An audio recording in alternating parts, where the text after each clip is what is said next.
Un poble sense memòria ni llibertat no té dignitat. Aquesta és la premissa que guia la 33a edició del Memorial per la Pau Josep Elisel Vidal, que guardona iniciatives dedicades a la defensa i al foment de la pau, el desarmament i l'ecologia. Enguany el premi ha volgut reconèixer la tasca de dues entitats.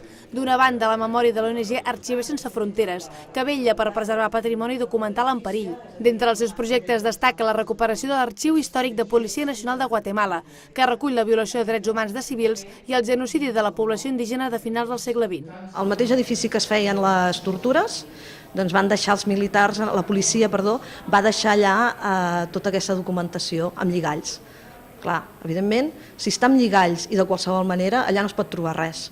És en el moment en què es digitalitza, primer es neteja, es descriu, es classifica, s'ordena i es digitalitza, és quan realment es passa amb una base de dades, és quan la població de Guatemala pot tenir accés a aquesta documentació. D'altra banda, la llibertat, que no és real sense seguretat.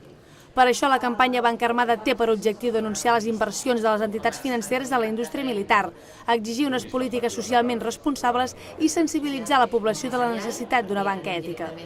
Banca Armada no té por d'assenyalar els bancs com a corresponsables dels conflictes bèl·lics i busca que la societat i sobretot els poders públics es conscienciïn de la necessitat de desarmament i adoptin mesures per implementar-la. La campanya, el seu objectiu únic no és que la pròpia empresa canviï, però és també que hi hagi tota una pressió de tota la societat també i després una legislació que a més llarg termini pugui impedir realment el finançament d'armes. Els memorials per la pau s'han entregat aquest divendres al Centre de Lectura, que a partir d'aquest any acollirà la cerimònia dels guardons per assegurar-ne la continuïtat.